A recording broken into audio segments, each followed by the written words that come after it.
एक युवक ने शादी के कुछ साल बाद पिता से कहा कि वह विदेश जाकर व्यापार करना चाहता है। पिता ने उसकी मंजूरी दे दी। युवक अपने माँ बाप और गर्भवती पत्नी को छोड़कर व्यापार करने विदेश चला गया।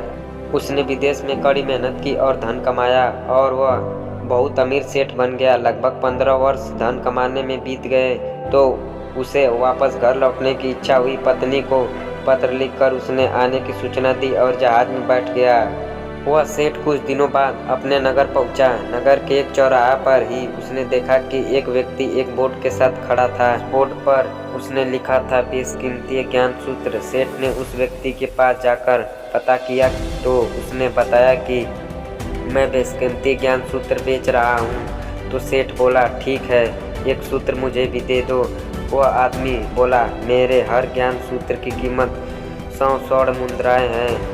सेठ को यह सौदा महंगा तो लगा, लेकिन उसने एक ज्ञान सूत्र खरीद लिया। उस व्यक्ति ने सेठ को ज्ञान सूत्र दिया, कोई भी कार्य करने से पहले 2 मिनट रुककर सोच लेना।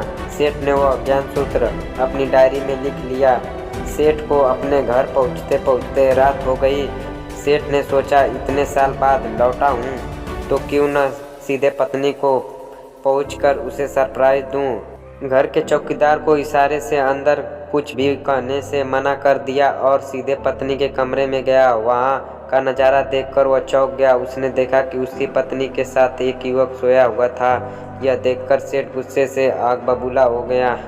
वह सोचने लगा कि मैं परदेश में उसकी चिंता करता रहा और यह यहाँ अन्य पुरुष के साथ सो रही है। आज मैं इन दोनों को जिंदा नहीं छोड़ूंगा। वह गुस्से से अपनी तलवार निकालकर दोनों पर वार करने ही जा रहा था। इतने में उसे 100 स्वर्ण मुद्राएं के बदले में जो ज्ञान सूत्र खरीदा था उसकी याद आ गई। कुछ भी कार्य करने से पहले 2 मिनट सोच ले। वह 2 मिनट सोचने के लिए रुका। उसने तलवार वापस पीछे हटाई, लेकिन वह किसी बर्तन से टकरा गई। बर्तन के गिरने की आवाज़ से पत्नी की नींद खुल गई।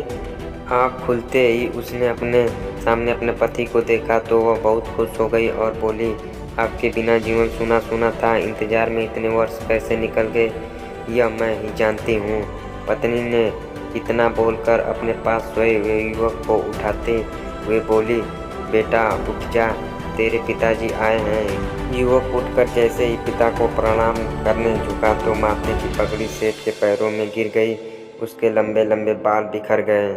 सेठ की पत्नी ने कहा कि यह आपकी बेटी है, इसके सम्मान पर कोई भी आँच न आए, इसलिए मैंने इसे बचपन से ही पुत्र के समान पालन पोषण किया है।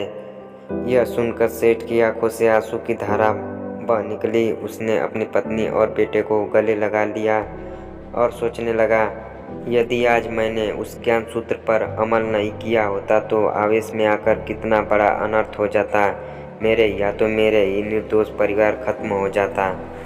दोस्तों, इस कहानी से हमें यही सीखने को मिलता है कि जल्दबाजी में आकर हमें कोई भी फैसला नहीं लेना चाहिए, क्योंकि जब हम गुस्से में होते हैं तो अच्छे और बुरे का ख्याल नहीं रहता है। इसलिए गुस्से होने की स्थिति में कोई भी निर्णय नहीं लेना चाहिए। कुछ देर तक रुके और दिमाग ठंडा होने दें और फिर सोचें क्या सही है और क्या गलत है।